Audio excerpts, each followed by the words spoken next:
यह एक मासूम लड़की की कहानी है जिसे शादी वाले दिन एक जिन उठाकर ले गया। एक ऐसा जिन जो उस पर आशिक था और उससे बेपनाह मोहब्बत करता था। वह जिन उसे कहां लेकर गया और फिर अपनी कैद में रखकर उसके साथ क्या किया, जानने के लिए यह कहानी आखिर तक जरूर सुने। मुस्कान अपने मिटियाले रंग के कमरे में चुपचाप बैठी थी। मुस्कान की नजरें अपनी किताबों पर थीं, जिनके औराकम बेजान हवा के झोंकों से हिल रहे थे। चंद लम्हों बाद वह आहिस्ता आहिस्ता अपने कॉलेज की कॉपियों को पलटने लगी। हैरत उसकी आंखों में तैरने लगी। हर असाइनमेंट मुकम्मल था, हर नोट बिल्कुल साफ तरतीब से लिखा गया था।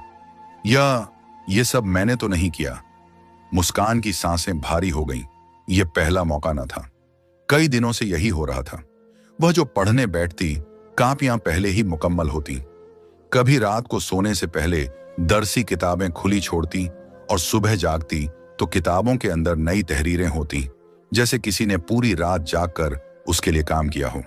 इस वाक़े के बाद जब उसके जिले में रिजल्ट आया तो पूरे जिले में उसका नाम सबसे ऊपर चमक रहा था। हर तरफ उसकी तारीफ हो रही थी, मगर मुस्कान के दिल में खुशी के बजाय एक अजीब सी बेचैनी भर गई थी। उसे मालूम था यह कामयाबी उसकी मेहनत का नतीजा नहीं थी, यह किसी और की मेहनत थी। कोई छुपा हुआ वजूद, कोई अनजाना साया।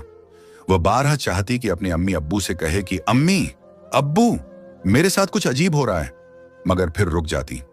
वह जानती थी कि वह लोग उसे हंसकर टाल देंगे। मां कहेगी, मुस्कान, अब इतनी पढ़ाई कर ली है कि ख्वाबों में भी किताबें नजर आती होंगी।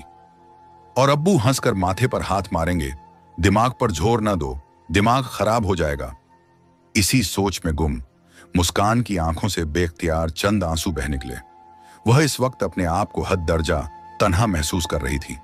मुस्कान ने डरते डरते अपने कमरे में नजर दौड़ाई। कौन हो तुम? उसने थरथराती आवाज में पुकारा, मगर जवाब में सिर्फ हवा की एक नरम सी सरगोशी उसके कानों में गूंजी, जिसे वह समझ न सकी। चंद महीने गुजर चुके थे।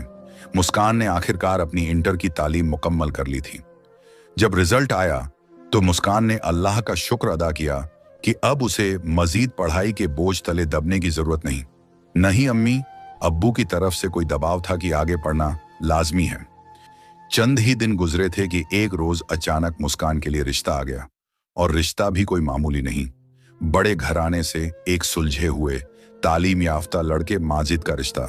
लड़का भी शराफत में अपनी मिसाल आप था। मुस्कान के वालिदैन ने खुशी खुशी यह रिश्ता कबूल कर लिया। पूरे गांव में चर्चा हो गया। मुस्कान का नसीब तो खुल गया, अल्लाह ने वाकई उसे इज्जत दे दी। रिश्ता तय होने का दिन आया तो मुस्कान के घर में खुशियों की रौनक थी। अम्मी बावर्ची खाने में तरह तरह के पकवान बना रही थीं। खुशबुएं सारे घर में रच बस गई थीं। मुस्कान ने भी हल्की गुलाबी रंग की फ्रॉक पहनकर दुपट्टा ओढ़ लिया था, मगर दिल के किसी कोने में अजीब सी बेचैनी तैर रही थी। क्या हो रहा है मेरे साथ? क्यों दिल इतना घबरा रहा है? वह अपने आप से सवाल कर रही थी। अचानक दरवाजा जोर से खुला। अब्बा! मुस्कान के मुंह से बेसाख्ता निकला। अब्बा के चेहरे पर हवाइयां उड़ रही थीं। वह बुरी तरह घबराए हुए थे। अम्मी ने भी दुपट्टा संभालते हुए बेचैनी से पूछा, खैरियत है ना? अब्बा ने बमुश्किल अपने आप को संभाला और कपकपाती आवाज में कहा, माजिद का एक्सीडेंट हो गया है, बहुत शदीद हालत है, अस्पताल ले गए हैं। मुस्कान का चेहरा यकदम सफेद पड़ गया। दिल तेजी से धड़कने लगा, हाथों में लर्जिश आ गई। नहीं, उसके लबों से बेख्तियार निकला। न जाने क्यों उसके दिल के किसी निहा खाने से एक सदा उठ रही थी कि यह सब कोई आम हादसा नहीं था। यह वही अनजान साया था, वही अनजानी ताकत जो कई माह से उसकी जिंदगी के गिर्द छाई हुई थी। कमरे में खामोशी छा गई थी। अम्मी सदमे से दीवार का सहारा लेकर बैठ गईं। रिश्ता जो खुशियों की नवेद लेकर आ रहा था, अब एक भारी बोझ बन गया था। उस दिन के बाद मुस्कान के दिल पर एक अजीब सी चुप तारी हो गई थी। जब रात हुई तो मुस्कान ने कमरे की खिड़कियां बंद कर ली, दरवाजे पर कुंडी चढ़ा ली और बिस्तर पर दुबक कर लेट गई। उसकी आंखों में नींद का नामो निशान नहीं था। फिर न जाने कब उसकी आंख लग गई, लेकिन सुबह से कुछ पहले एक अजीब सा एहसास जागा। उसे लगा जैसे किसी ने निहायत मध्यम मगर सख्त लहजे में उसके कान के करीब आकर कुछ सरगोशी की हो। मुस्कान हड़बड़ाकर उठ बैठी। दिल बेकाबू धड़क रहा था। कमरे में नजर दौड़ाई, कोई भी नहीं था। फिर अचानक उसकी नजर सामने दीवार पर पड़ी। वहां जहां कुछ देर पहले सिर्फ खाली दीवार थी, अब वाजह अल्फाज में कुछ लिखा हुआ था। तुम सिर्फ मेरी हो। आइंदा अगर किसी ने तुम्हारे लिए रिश्ता भेजा या शादी की कोशिश की तो उसका अंजाम इससे भी भयानक होगा। फकत तुम्हारा। मुस्कान के कदमों तले जमीन निकल गई, हाथ लरजने लगे। अब शक की कोई गुंजाइश बाकी नहीं रही थी। वह पुरअसरार साया हकीकत था। वह अनजान कव्वत जो महीनों से उसकी हिफाजत कर रही थी, अब अपने वजूद का ऐलान कर चुकी थी। और यह कोई इंसान नहीं था, यह कोई और ही मखलूक थी, कोई जिनाती हस्ती जो उसे अपनी मिल्कियत समझती थी। मुस्कान की हालत दिन ब दिन बिगड़ती जा रही थी। चेहरा जर्द हो चुका था, आंखों के नीचे स्याह हल्के पड़ गए थे। मां कई बार उसके पास आकर बैठती, सर पर हाथ फेरती, आंखों में झांकती और कहती, बेटा क्या बात है, कोई दुख है, बताओ तो सही। मगर मुस्कान बस हल्की सी मुस्कान देती और कहती, कुछ नहीं अम्मा, बस तबीयत ठीक नहीं। अब्बा भी कई बार पूछ चुके थे, मगर मुस्कान के लब्बों पर वही खामोशी थी, वही अनजानी थकन। आखिरकार एक रोज अम्मी अब्बू ने फैसला कर लिया। उन्होंने मुस्कान को पास बिठाया और नरमी से कहा, बेटी तेरे लिए एक अच्छा रिश्ता आया है। लोग शरीफ हैं, सच्चे और नेक दिल। हम चाहते हैं कि जल्द निकाह करके तुझे अपने घर रुखसत कर दें। शायद वहां जाकर तेरे दिल की वीरानी दूर हो जाए। मुस्कान ने एक लम्हे के लिए आंखें बंद कर ली। उसे लगा जैसे दिल में कोई तूफान उठा हो, मगर फिर एक थकी थकी सी सोच उभरी। शायद यहीं से निकलने में ही मेरी भलाई है। उसने सर झुकाकर हां कर दी। माँ बाप के चेहरे खुशी से खिल उठे। शादी का दिन आ गया था। गांव में रौनक लगी हुई थी। गलियों में ढोलकियों की थाप गूंज रही थी। औरतें गीत गा रही थीं। मुस्कान सफेद और सुनहरी रंग के दुल्हन के लिबास में, मेहंदी रचे, हाथों में कंगन पहने अपने घर के सहन में बैठी थी। चारों तरफ खुशियों का समा था, कह कहे थे, मुबारकबादें थीं, मगर मुस्कान के दिल में एक अजीब सा खौफ बैठा हुआ था। वह दुल्हन तो बनी थी, मगर उसकी आंखों में वह ख्वाब न थे जो हर दुल्हन के होते हैं। उसका चेहरा फीकी जर्दी लिए हुए था, धड़कनें बेतरतीब थीं। दिल अंदर ही अंदर कह रहा था, कुछ बुरा होने वाला है, कुछ बहुत बुरा। करीबी औरतें मुस्कान के सर पर प्यार से हाथ फेर रही थीं, दुआएं दे रही थीं। ढोलक की थाप पर गीत गाए जा रहे थे, मगर मुस्कान की रूह कहीं और थी। उसके कानों में वही सरगोशी गूंज रही थी जो कभी सुबह के वक्त उसके कानों में की गई थी। तुम सिर्फ मेरी हो। वह सर झुकाए बैठी थी, आंखों में नमी तैर रही थी, हाथ आपस में जकड़े हुए थे। हर गुजरते लम्हे के साथ उसकी बेचैनी बढ़ती जा रही थी। रुखसती की तैयारी हो रही थी। निकाह ख्वां आने वाला था। निकाह ख्वां के आने की खबर मिली तो अम्मी ने दुआइयां कलिमात पढ़ते हुए मुस्कान के सर पर फूंका। अब चंद ही लम्हों की बात थी कि निकाह पढ़ा जाना था, मगर उस लम्हे वही वाकया पेश आ गया जिसका मुस्कान को सबसे ज्यादा डर था। हवा की एक तेज खौफनाक लहर सहन में फैली। ढोल की बजाने वाली औरतों की उंगलियां रुक गईं, कह कहे अचानक खामोश हो गए। हर तरफ एक बेचैन सन्नाटेदार खामोशी छा गई। फिर सहन के बीचों बीच धुएं का एक खौफनाक सा बादल उभरा और उसके अंदर से एक खौफनाक वजूद नमूदार हुआ। पूरा गांव सकते में आ गया। मुस्कान के सामने वह जिन खड़ा था, वही मखलूका जो महीनों से उसके साए में छुपी हुई थी। वह गुस्से में दहाड़ा, तुम्हारी जुर्रत कैसे हुई कि किसी और से निकाह करने जा रही थी? मैंने कहा था ना, तुम सिर्फ मेरी हो। अगर तुमने मेरी बात न मानी तो मैं सब कुछ तबाह कर दूंगा। मुस्कान का दिल दहल गया। वह अपनी जगह से हिल भी न सकी। उसकी मां चीख मारकर पीछे हट गई। अब्बा की जबान पर जैसे ताले लग गए। गांव के लोग जो खुशियां मनाने आए थे, खौफ से अपने अपने घरों की तरफ भागने लगे। जिन ने अपना लंबा बाजू उठाया और कुछ अजीब अल्फाज पढ़कर मुस्कान की तरफ फूंका। मुस्कान का जिस्म हल्का होने लगा, जैसे वह किसी अनदेखी ताकत के झेरे असर हो। उसकी आंखें धुंधला गईं और फिर लम्हों में अब मुस्कान और वह जिन दोनों धुएं में लिपटे हुए गायब हो गए। मुस्कान की मां जमीन पर गिरकर सीना पीटने लगी। मेरी बच्ची को कोई ले गया, या अल्लाह रहम कर। अब्बा दीवानों की तरह दरो दीवार को तकने लगे। मौलवी साहब ने सब लोगों को जमा किया, कुरान पाक की तिलावत शुरू कराई, दुआएं मांगने लगे, मगर मुस्कान अब वहां नहीं थी। कोई नहीं जानता था कि वह कहां चली गई थी, कहां उस जिन ने उसे ले जाया था। पूरे गांव पर खौफ का साया छा गया था। हर तरफ सन्नाटा और खौफ था। मुस्कान के अम्मा अब्बा के लिए तो जैसे जिंदगी थम सी गई थी। उनके आंसू सूखने का नाम ही नहीं ले रहे थे। घर के हर कोने से मुस्कान की हंसी की बाज गश्त सुनाई देती थी, मगर हकीकत में वह हंसी अब एक न खत्म होने वाले दर्द में डूब चुकी थी। इधर मुस्कान को जिन एक अनजान दुनिया में ले जा चुका था। वह एक अजीब सा जंगल था। यह कोई आम जंगल न था, यह एक जादुई जंगल था। एक ऐसी जगह जहां इंसान का गुजर मुमकिन न था, सिर्फ जिन्नात का कब्जा था। जिन ने मुस्कान को एक पुरानी टूटी फूटी झोपड़ी में फेंक दिया था। झोपड़ी की छत से पुराने सूखे पत्तों की महक आ रही थी। मुस्कान बेहोश पड़ी रही। कई घंटे गुजर गए। जब आहिस्ता आहिस्ता होश आया तो उसने अपने आप को दुल्हन के लिबास में मिट्टी पर गिरा पाया। लम्हा लम्हा सारे मंजर उसके जहन में उभरने लगे। निकाह की तैयारी, गांव की रौनक, अचानक हवा में उभरता हुआ जिन, चीखते लोग और फिर अंधेरा। यादों के झटके से वह एकदम उठ बैठी। वह फूट फूट कर रोने लगी। चीखों के साथ अपने अम्मा अब्बा को पुकारने लगी। अम्मा, अब्बा, कोई मुझे ले जाए यहां से, प्लीज कोई मुझे बचा ले। मगर आसपास सिर्फ खामोशी थी, किसी इंसान की आहट नहीं। उसी लम्हे झोपड़ी के दरवाजे पर एक साया उभरा। मुस्कान ने लरजते हुए नजरें उठाईं। वही जिन, वह सख्त निगाहों से उसे देख रहा था। उसके वजूद से एक अजीब सी ठंडी मगर खौफनाक रोशनी निकल रही थी। जिन ने गरजदार आवाज में कहा, मैंने तुम्हें खबरदार किया था ना, मगर तुमने मेरी बात को मजाक समझा। अब तुम हमेशा मेरे साथ रहोगी। मुस्कान के होंठ कांपने लगे, मगर अल्फाज न निकल सके।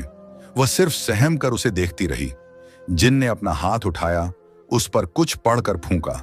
फौरन एक चमकती हुई प्लेट मुस्कान के सामने आ गई। प्लेट में मुख्तलिफ किस्म के फल और कुछ नरम रोटियां रखी थीं। जिन ने सख्त लहजे में कहा, यह खा लेना, मैं थोड़ी देर के लिए जा रहा हूं, और खबरदार, अगर भागने की कोशिश की तो अंजाम बहुत भीषण होगा। इस पूरे जंगल पर मेरा पहरा है, कोई तुम्हें बचाने नहीं आ सकता। यह कहकर जिन बादलों की तरह धुआं बनकर झोपड़ी से गायब हो गया। मुस्कान वहीं बैठी, दुल्हन के लिबास में, मिट्टी में लथपथ, धाड़े मार मार कर रोती रही। वह समझ चुकी थी कि अब वह एक कैदी थी, एक जिन्न की कैद में, एक ऐसे आशिक की कैद में जो उसे दुनिया से छीन कर ले गया था। गांव में मुस्कान के मां बाप की बेचैनी इंतहा को पहुंच चुकी थी। हर रोज वह किसी न किसी मौलवी, किसी आमिल से राब्ता करते। कोई कहता, हम अमल करेंगे, अल्लाह ने चाहा तो पता चल जाएगा कि वह जिन उसे कहां ले गया है। दुआएं, आमाल, कुरान की तिलावतें, सब कुछ किया जा रहा था। मगर एक महीना गुजर गया और मुस्कान का कोई सुराग न मिला। इधर जंगल में मुस्कान की दुनिया सिर्फ उस झोपड़ी के गर्द महदूद होकर रह गई थी। पूरा एक हफ्ता वह सदमे में चुपचाप पड़ी रही थी। न कुछ खाने का दिल करता, न सोने का। कभी कभी हिचकियां लेते हुए बस अम्मा अब्बा को याद करती और रोती रहती। जिन दिन में 2 बार आता, खाने की प्लेट रखता, कभी 1-2 सख्त बातें करता और चला जाता। आखिर एक दिन दिल की हिम्मत जवाब दे गई। वह थक चुकी थी, जिस्मानी तौर पर भी, रूहानी तौर पर भी। उसी जंगल के किनारे बहते एक नदी के पानी से उसने वुजू किया। वापस आकर उस टूटी फूटी झोपड़ी के अंदर वह जाए नमाज के बिना ही जमीन पर गिर गई। वह अल्लाह से गिड़गिड़ाकर दुआएं मांगने लगी। या अल्लाह, मुझे इस कैद से निकाल ले। या अल्लाह, मुझे माफ कर दे। मुझे अपने माँ बाप के पास वापस ले जा। तू ही मेरी फरियाद सुनने वाला है। फिर वह सिसकियां लेती हुई, कांपती हुई, अपनी खूबसूरत मीठी आवाज में कुरान पाक की तिलावत करने लगी। उसी लम्हे झोपड़ी का दरवाजा हल्का सा चरचराते हुए खुला। वही जिन अंदर आया, लेकिन आज कुछ मुख्तलिफ था। वह चंद कदम अंदर आया, मगर जैसे उसके कदम जमीन में गड़ गए हों। मुस्कान की तिलावत सुनकर वह एकदम रुक गया। सर झुकाए, जैसे किसी अनजानी कशिश के झेरे असर हो, वह खामोश खड़ा रहा। मुस्कान की आवाज में एक ऐसी पाकीज़गी, ऐसी सुकून बख्श ताकत थी कि सारा जंगल दम साधे सुन रहा था। वह अपनी आंखें बंद किए पूरी रूहानियत के साथ तिलावत करती रही। जिन बस सुनता रहा, बिना किसी हरकत के, बिना किसी लफ्ज के। जब मुस्कान ने तिलावत मुकम्मल की और आंखें खोलकर सामने देखा, तो वह जिन उसी तरह खामोश खड़ा था। बिना कुछ कहे, बिना कोई लफ्ज बोले वह पलटा और आहिस्ता आहिस्ता झोपड़ी से बाहर चला गया। मुस्कान हैरान रह गई। अगले दिन झोपड़ी के दरवाजे पर हल्की सी दस्तक हुई। मुस्कान, जो जमीन पर खामोश बैठी थी, चौंक कर सीधी हुई। दरवाजा हल्का सा खुला और वही जिन अंदर दाखिल हुआ। उसके हाथ में आज भी खाने की प्लेट थी, मगर उसकी आंखों में आज कुछ अजीब सी संजीदगी थी, जैसे वह किसी गहरी सोच में डूबा हो। मुस्कान ने दिल में हिम्मत जमा की। उसने कांपती हुई आवाज में कहा, तुम मुझे मेरे घर क्यों नहीं जाने देते? मैं अपने माँ बाप के पास जाना चाहती हूँ। मैं एक इंसान हूं और तुम एक जिन हो। खुदा के लिए मुझे जाने दो, मैं यहां मजीद नहीं रह सकती। जिन चंद लम्हे खामोशी से उसे देखता रहा, फिर वह धीरे से बोला, कल तुम क्या पढ़ रही थी? मुस्कान ने हैरत से आंखें फैलाई, फिर हल्की सी कपकपाहट के साथ बोली, मैं कुरान मजीद की तिलावत कर रही थी। जिन थोड़ा सा आगे झुका, जैसे कोई मासूम सा सवाल पूछ रहा हो। यह कैसा मंत्र है? इसमें ऐसी कैसी ताकत है कि मेरा दिल सुनकर ठहर गया था। मुस्कान ने अपने आंसू पोंछे और नरमी से कहा, यह मंत्र नहीं है, यह हमारी मुकद्दस किताब है। अल्लाह ताला ने इसे हमारे प्यारे नबी मोहम्मद सल्लल्लाहु अलैहि व आलिहि वसल्लम पर नाजिल किया। यह कलाम अल्लाह का है, जो इंसानों और जिन्नात दोनों के लिए हिदायत का रास्ता है। जिन खामोश हो गया। उसकी आंखों में हैरानी थी, जैसे वह कोई नई दुनिया सुन रहा हो। मुस्कान ने दिल की गहराइयों से कहा, कुरान वह रोशनी है जो अंधेरों में रास्ता दिखाती है। हमारे नबी सल्लल्लाहु अलैहि वसल्लम जब तिलावत कर रहे थे तो जिन्नात का एक काफिला गुजरा था। उन्होंने कुरान सुना और ईमान ले आए, क्योंकि यह किताब इंसानों और जिन्नात दोनों के लिए हिदायत है, रहमत है। जो भी इसे सुनकर दिल से मान ले, उसके लिए नजात है। जिन गहरी खामोशी में डूब गया। कुछ देर वह साकित खड़ा रहा, जैसे अंदर कोई जंग लड़ रहा हो। फिर बिना कोई लफ्ज कहे वह पलटा और झोपड़ी से बाहर निकल गया। मुस्कान वहीं बैठी रही, उसकी आंखों में आंसू, मगर दिल में अजीब सा सुकून था। शायद कहीं ना कहीं कुछ बदलने लगा था। अगले रोज जब जिन आया तो हमेशा की तरह खाने की प्लेट उसके सामने रख दी।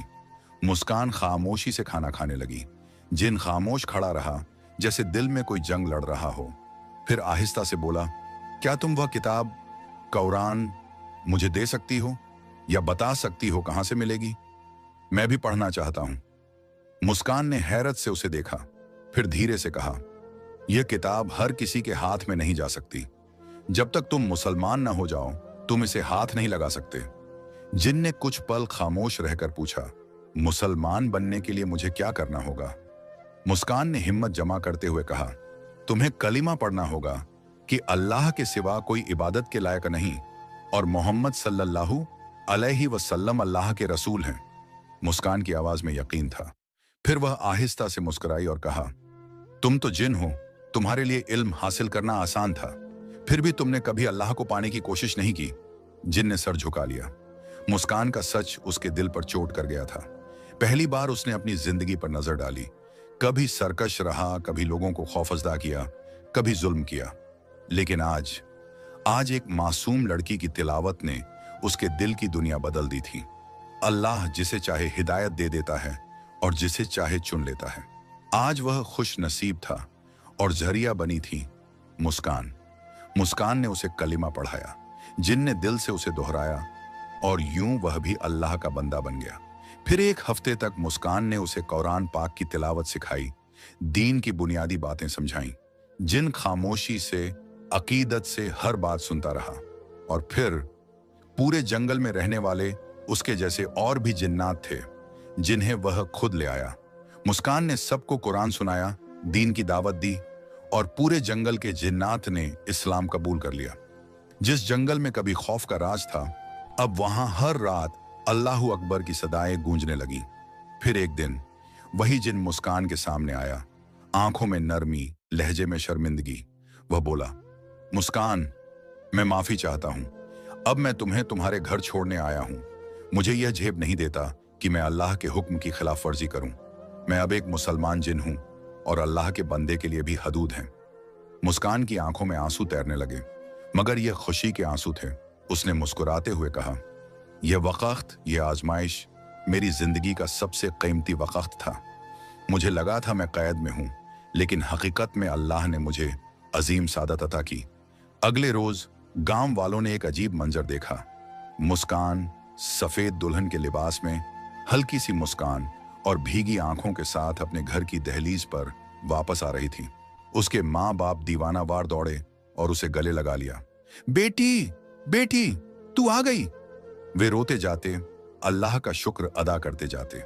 मुस्कान ने उन्हें तसल्ली दी और आहिस्ता आहिस्ता पूरे वाकया की एक एक बात सुनाई।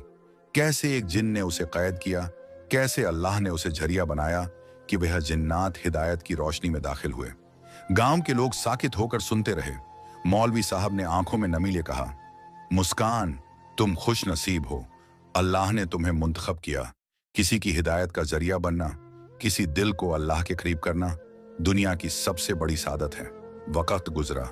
मुस्कान की एक नेक और दीनदार घराने में शादी हो गई। वह अपने नए घर में खुश थी, मुतमिन थी, मगर दिल के एक कोने में आज भी वह लम्हे महफूज थे जब वह अल्लाह की किताब से एक भटकी हुई मखलूक को रोशनी की तरफ लेकर आई थी।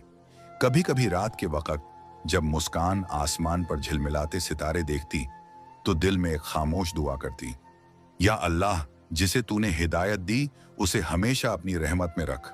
और फिर उसके लबों पर बेइख्तियार मुस्कान आ जाती, क्योंकि वह जानती थी अल्लाह का कलाम ऐसा है कि जब जिन्नात भी इसे सुनते हैं तो उनके सख्त दिल भी नरम हो जाते हैं।